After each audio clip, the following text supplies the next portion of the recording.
This property has been in the family for 110 years and was purchased by my great-grandfather in 1905. Yan Yan Gurt West is 230 hectares or 570 acres and is located in the northeastern foothills of the Otway Ranges. Property Yan Yan Gurt West, the name is derived from the Aboriginal word Yan Yan Gurt, which means ever-flowing water. I think that over the many hundreds of years that the European settlement has been around, we've done a lot of damage to the environment, and I think that we really need to redress those problems. So I think that here on this property, we're trying to do our own bit towards that. Going back to pre-white settlement, of course, it was under Aboriginal management and the landscape was very different. There's been a big change in the hydrology of this landscape because the land has been overcleared and the swamps were drained, and sometimes they did this in straight lines, which is not a natural meandering creek. But now we have a creek which is 30 metres deep, and that's eroded right down to the bedrock of sandstone and mudstone. And we're now farming in that system and trying to manage that the best way we can. This is a family farm.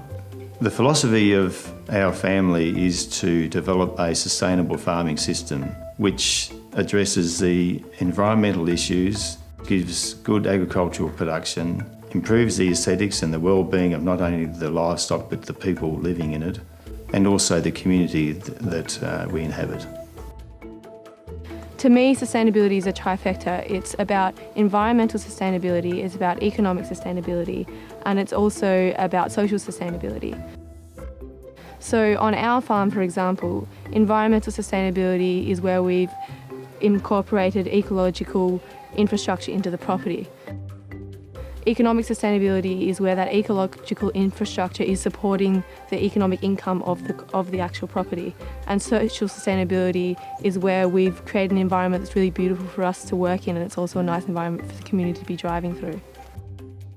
To address the environmental issues on this property and to come up with a sustainable farming system, we've divided the property into 5 land classes.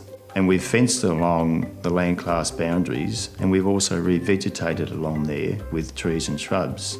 We've also fenced out the salt affected areas, the waterlogged areas, the areas of remnant tree growth, and connected those into a web of trees right across the properties. And so this gives us a corridor and a well-protected landscape that can improve the environmental outcomes, enhance the agricultural production, and provide new opportunities coming out of these plantings.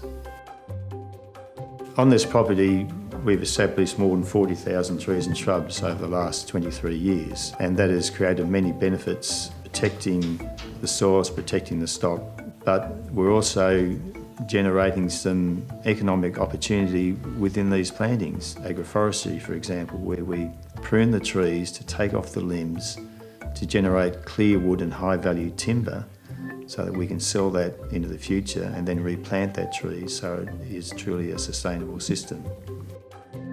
We're a bit of a McDonald's farm, so we've got a lot of different types of animals here. So obviously our main animals we run are sheep. They're first cross ewes that we run. They're bred for their wool and we breed prime lambs for meat. We also introduced alpacas to our flock, so we use those now for guarding our sheep at lambing time.